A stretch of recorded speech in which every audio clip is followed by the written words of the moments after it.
সময়টা 1984 সাল।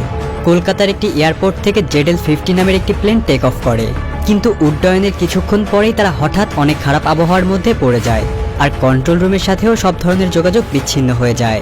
আর আশ্চর্যজনকভাবে ওই দিনের পর প্লেনটিকে আর কোথাও খুঁজে পাওয়া যায়নি, আর ZL-50 প্লেনে থাকা কোনো প্যাসেঞ্জারদের আর কোথাও দেখাও যায়নি।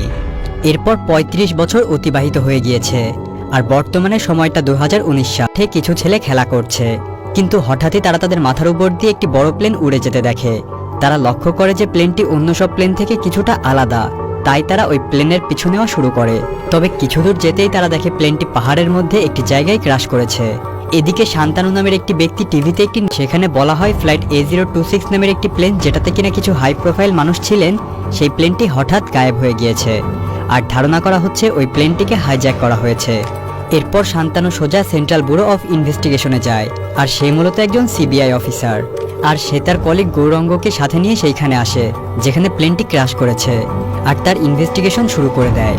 সে ওইখানে দায়িত্বরত একজন অফিসারকে জিজ্ঞাসা করে জানতে পারে ওই প্লেনে থাকা যাত্রীদের মধ্যে দুজন এখনও বেঁচে আছে, আর তাদেরকে হাসপাতালে নিয়ে যাওয়া হয়েছে। তাদের মধ্যে একজন ওই প্লেনের পাইলট এবং অন্যজন সাধারণ যাত্রী। ওই অফিসার শান্তানুকে আরও জানায় যে সব আলামত দেখে তারা এটা নিশ্চিত যে প্লেনটি ক্র্যাশ করার আগে এটাকে হাইজ্যাক করা হয়েছিল। সবশেষ অফিসারটি শান্তানুকে অবাক করে দিয়ে বলে যে তারা যে ফ্লাইট A026কে খুঁজছিল, যেটা ছিল 35 বছর আগে গায়েব হয়ে যাওয়া সেই ZL-50 নামের প্লেনের মধ্যে তারা যে পাইলটকে খুঁজে পেয়েছে তার নাম উর্মিলা। সে তার পরিবার পরিজন এবং মোটা অঙ্কের স্যালারিওয়ালা চাকরি নিয়ে বেশ সন্তুষ্ট ছিল। তবে 1984 সালে ওই ZL-50 প্লেনটি চালানোর আগে বেশ কয়েক মাস কোনো একটা বিষয় নিয়ে সে খুবই আপসেট হয়ে পড়েছিল, আর বর্তমানে সে হাসপাতালের বেডে শুয়ে মৃত্যুর সাথে লড়াই করছে। এদিকে শান্তানু একজন বিখ্যাত ফিজিক্স প্রফেসর ডক্টর সুব্রত এর সাথে দেখা করতে যায়। শান্তানু বলে, আমরা যে প্লেনটি খুঁজে পেয়েছি এটা 1984 সালে টেক অফ করেছিল, আর এর কিছুক্ষণ পরেই বিমানটি গায়েব হয়ে যায়। শান্তানু আরও বলে যে প্লেনের একটি সিট ফাঁকা ছিল, আর ওই সিটের টিকিট ছিল ডক্টর সুব্রত এর নামে, অর্থাৎ ওই দিন ZL-50 ফ্লাইটে ডক্টর সুব্রত এর থাকার কথা ছিল, কিন্তু কোনো কারণবশত সে ওই দিন ফ্লাইট মিস করে। তখন ডক্টর সুব্রত বলে, আমার অনেক বয়স হয়ে গিয়েছে, তাই আমি অতীতের কিছুই মনে করতে পারছি না। এ কথা বলে সে দ্রুত বাসায় চলে আসে, আর কিছু ডকুমেন্টস এবং পিকচার কালেক্ট করে সেগুলোকে পুড়িয়ে দেয়। আর এ থেকে প্রমাণিত হয় যে ডক্টর সুব্রত নিশ্চয়ই এই রহস্যের ব্যাপারে কিছু জানে। এরপর টিভিতে সংবাদে জানানো হয় যে ফ্লাইট A026 ABA নামের একটি টেরোরিস্ট গ্রুপ হাইজ্যাক করেছে, আর তাদের লিডারের মুক্তি দাবি করছে। তাদের লিডার ছিল পার্থ মজুমদার নামের একজন ভয়ানক টেরোরিস্ট। আর শান্তানু তার কাছে গিয়ে জিজ্ঞাসা করে তাদের প্লেন কিভাবে ক্র্যাশ করলো। তখন উর্মিলা বলে অন্য সাধারণ দিনের মতোই সে প্লেন চালাচ্ছিল, কিন্তু হঠাৎ করে একজন টেরোরিস্ট ককপিটে ঢুকে পড়ে, আর উর্মিলার কোপাইলটকে সাথে সাথেই মেরে ফেলে, আর উর্মিলাকে প্লেনের রাস্তা পরিবর্তন করে অন্যদিকে নিয়ে যেতে বলে। তবে উর্মিলা কন্ট্রোল রুমের সাথে যোগাযোগ করার আগেই হঠাৎ আবহাওয়া অনেক খারাপ হয়ে যায় এবং তারা ক্র্যাশ করে। এসব শোনার পরে শান্তানু উর্মিলার কাছে জানতে চায় কত তারিখে এবং কোন সময় উর্মিলা প্ল্যান চেক আপ করায়। জবাবে উর্মিলা বলে 1984 সাল কলকাতা এয়ারপোর্ট। এটা শুনে শান্তানু উর্মিলাকে বলে, তুমি মিথ্যা কথা বলছো, কারণ তুমি বর্তমানে 2019 সালে রয়েছো। আর এই কথা শুনে উর্মিলা নিজেও ভেপাচাকা খেয়ে যায়। এরপর শান্তানু তার সহকর্মী গৌরাঙ্গকে সাথে নিয়ে উর্মিলার বাড়িতে যায়, যেখানে সে 1984 সালে থাকতো। সেখানে গিয়ে তারা জানতে পারে উর্মিলার মা বাবা অনেক আগেই মারা গিয়েছে। তাই উর্মিলার এক নিকটাত্মীয়র কাছ থেকে উর্মিলার ব্যাপারে জানতে পারে যে উর্মিলা অনেক দক্ষ এবং অভিজ্ঞ একজন পাইলট ছিল, কিন্তু একটা ছেলের সাথে রিলেশনশিপে জড়িয়ে পড়ার পর থেকেই তার ক্যারিয়ার অনেকটা শেষ হয়ে যায়, কারণ বিয়ের আগেই সে প্রেগনেন্ট হয়ে পড়ে, আর সে প্রেগনেন্ট হবার পরেই তার বয়ফ্রেন্ড তাকে ছেড়ে চলে যায়। এতে উর্মিলা আরও বেশি ভেঙে পড়ে। শান্তানু আরও জানতে পারে যে উর্মিলা সেই বাচ্চাটিকে জন্ম দিয়েছিল, তবে সেই বাচ্চাটি জন্মের পরেই মারা যায়। এরপর শান্তানু উর্মিলার কিছু পুরনো ফ্যামিলি ফটো দেখে নিশ্চিত হয় যে হাসপাতালের বেডে যে শুয়ে আছে আর এতক্ষণ যার ব্যাপারে সে শুনছিল তারা দুজনেই একই উর্মিলা। তবে শান্তানু কখনোই টাইম ট্রাভেলে বিশ্বাস করে না, তাই সে ভাবতে থাকে এর পেছনে নিশ্চয়ই বড় কোনো রহস্য লুকিয়ে আছে। এরপর সে CBI অফিসে গিয়ে ZL-50 ফ্লাইটের ব্ল্যাক বক্সের রেকর্ডিং শুনতে থাকে, আর সে রেকর্ডিং চালু করলে শুনতে পায় কয়েকজন হাইজ্যাকার ককপিটের মধ্যে ঢুকে পড়ায় পাইলট চিৎকার চেঁচামেচি করছে, আর কিছুক্ষণের মধ্যেই সবকিছু নীরব হয়ে যায়। তখন শান্তানু টেকনিশিয়ানকে ব্ল্যাক বক্সে রেকর্ড হওয়া অডিওটার তারিখ জিজ্ঞাসা করে। তখন টেকনিশিয়ান তাকে জানায় এটা 1984 সালের 23শে অগস্ট রেকর্ড হওয়া একটি অডিও। এটা শুনে শান্তানু আরও বেশি অবাক হয়ে যায় এবং সে বিশ্বাস করতে বাধ্য হয় যে ZL-50 প্লেনটি কোনো না কোনোভাবে টাইম ট্রাভেল করে 2019 সালে এসে পড়েছে। এদিকে ZL-50 ফ্লাইটে বেঁচে যাওয়া অপর যাত্রীর নাম ছিল মিত্রা। তার হঠাৎ করেই জ্ঞান ফিরে আসে। আর জ্ঞান ফিরে আসার সাথে সাথেই সে তার সামনে থাকা নার্সকে একটি ধারালো কাচের মুখে জিম্মি করে নেয়। শান্তানু তাকে থামানোর চেষ্টা করে, কিন্তু সে কারো কথা না শুনে ওখান থেকে বের হয়ে একটি অ্যাম্বুলেন্স নিয়ে পালিয়ে যায়। আর এটা দেখে শান্তানু মিত্রা নামের ওই ব্যক্তির ব্যাপারে ইনভেস্টিগেট করা শুরু করে আর জানতে পারে মিত্রা কলকাতা রিসার্চ সায়েন্স সেন্টারের একজন স্বনামধন্য প্রফেসর। আর প্লেনে থাকা হাইজ্যাকারদের সঙ্গে তার যোগাযোগ ছিল। এরপর শান্তানু মিত্রার অ্যাড্রেস খুঁজে বের করে আর সেখানে চলে যায়। আর সেখানে গিয়ে মিত্রার লেখা অনেক বই নিজের সাথেই নিয়ে নেয়। এরপর সে মিত্রা এবং প্রজেক্ট এ সম্পর্কে আরও বিস্তারিত জানতে কলকাতা সায়েন্স রিসার্চ সেন্টারে যায়।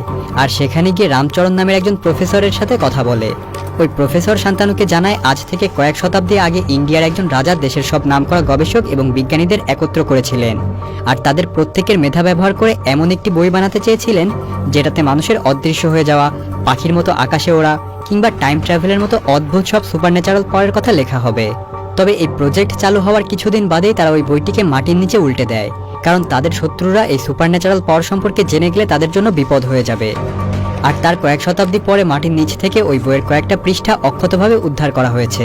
আর সেই পৃষ্ঠাগুলো থেকে টাইম ট্রাভেলের তথ্য একত্র করে সেই প্রজেক্ট এরপর শান্তানু ওই প্রফেসরকে হাসপাতাল থেকে পালিয়ে যাওয়া সেই ব্যক্তি অর্থাৎ মিত্রার ব্যাপারে জানতে চায়।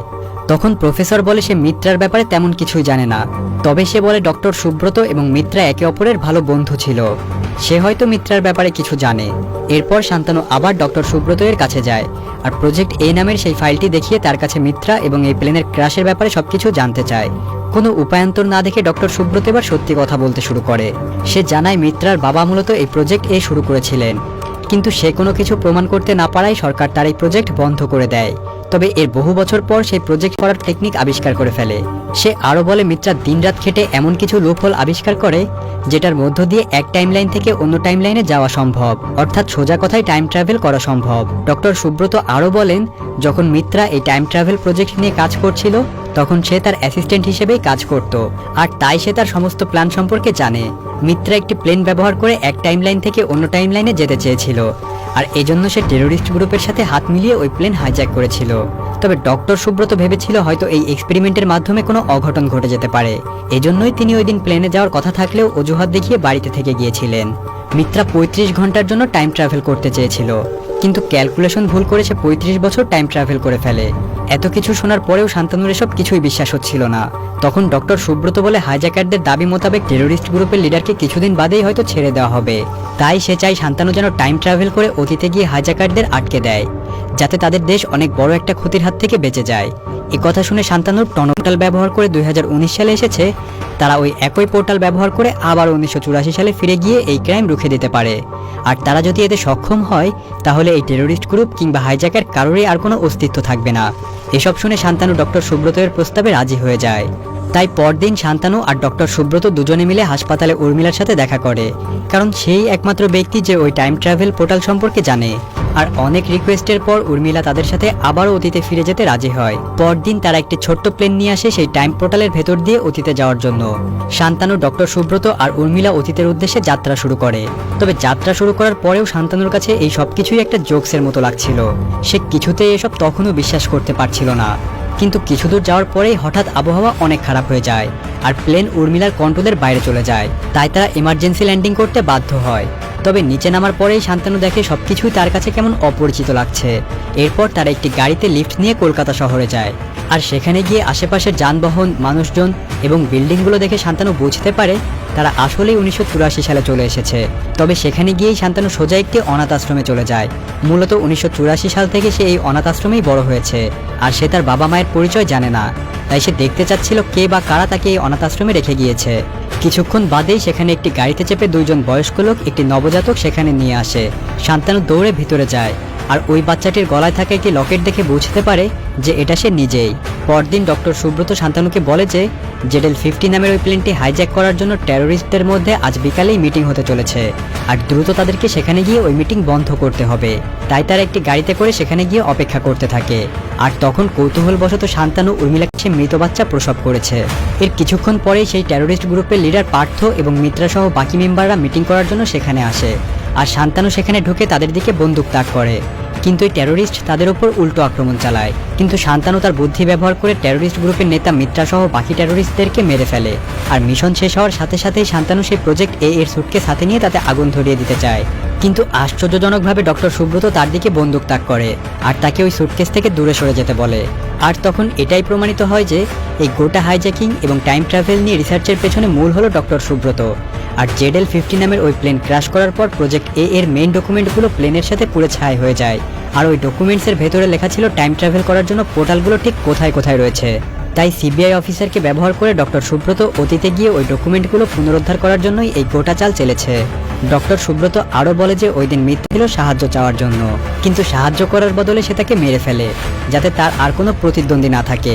এসব শুনে শান্তানু সুযোগ বুঝে ডক্টর সুব্রতর উপর গুলি চালিয়ে দেয় আর গুলিতে ডক্টর সুব্রত মাটিতে লুটিয়ে পড়ে। আর শান্তানু সাথে সাথেই ওই প্রজেক্ট এ ফাইলের ডকুমেন্টসগুলো চিরতরে বিনষ্ট করে দেয়। এরপর শান্তানু গাড়িতে অপেক্ষা করতে থাকা উর্মিলার কাছে যায়, কিন্তু তখনই তারা সেখানে এক অদ্ভুত রকমের শব্দ শুনতে পায়। সেই সাথে তাদের মাথায় প্রচণ্ড যন্ত্রণা শুরু হয়। তখন তারা বুঝতে পারে যে যেহেতু মিত্রা এবং বাকি হাইজ্যাকাররা মারা গিয়েছে, তাই ZL-50 নামের ওই প্লেন আর কখনোই হাইজ্যাক হয়নি। আর যদি প্লেন হাইজ্যাক না হয় তাহলে তো তাদের তিনজনের অতীতেও যাওয়ার কোনো প্রয়োজন পড়ে না। এরপর তারা তিনজন হঠাৎ করে টেলিপোর্ট হয়ে বর্তমানে চলে আসে আর ছোট্ট একটি পরিবর্তন তাদের বর্তমানকে একেবারেই পরিবর্তন করে দেয়। শান্তানু দেখে সে A026 নামের সেই প্লেনে বসে আছে আর এই প্লেন 84 সালেই মারা গিয়েছে। তাই A026 বা ZL-50 কোনো প্লেন আর হাইজ্যাক হবার প্রশ্নই আসে না। শান্তানু এবং গৌরঙ্গ দুজনে ওই একই প্লেনে ভ্রমণ করছিল, কিন্তু তারা কেউ একে অপরকে দেখে চিনতে পারে না। আর এ থেকে বোঝা যায় অতীতের ওই পরিবর্তনের ফলে ভবিষ্যতের সবকিছুই অদলবদল হয়ে গিয়েছে। অর্থাৎ শান্তানু কিংবা গৌরঙ্গ কেউই সিবিআই অফিসার নয় আর তাদের কখনো দেখাও হয়নি। এরপর শান্তানু নিজের জন্মদিন পালন করার জন্য সেই অনাথ আশ্রমে যায় আর সেখানে গিয়ে দেখা যায় সে বৃদ্ধ উর্মিলার সাথে জন্মদিন পালন করছে। মূলত উর্মিলা মৃত বাচ্চা প্রসব করেনি, সে একটি সুস্থ সবল নবজাতকের জন্ম দিয়েছিল। তবে বিয়ের আগে বাচ্চা হওয়ার ঘটনা এলাকায় ছড়িয়ে পড়লে তার পরিবারের মানহানি হবে, এটা ভেবে উর্মিলার বাবা উর্মিলার সেই নবজাতকটিকে এই অনাথ আশ্রমে রেখে যায় আর তাকে মিথ্যা কথা বলে যে সে মৃত সন্তান। উর্মিলার সেই সন্তান আর কেউই নয় বরং শান্তানু নিজেই। যেহেতু শান্তানু 35 বছর পেছনে ফিরে গিয়ে ZL-50 প্লেন হাইজ্যাক হওয়া থেকে বাঁচিয়ে দিয়েছে, তাই ওই দিন উর্মিলা পরবর্তীতে তার বাচ্চার কথা অর্থাৎ শান্তানুর কথা জানতে পারে আর এখন সে তার সন্তানের সাথে একসাথে হাসি খুশিভাবে সময় পার করছে। আজকের পুরো গল্পকে একটা জিনিস খুব ভালোভাবে শেখায়, আর তা হলো অতীতের ছোট একটি পরিবর্তন মানুষের বর্তমানকে অনেক পরিবর্তন করে দিতে পারে।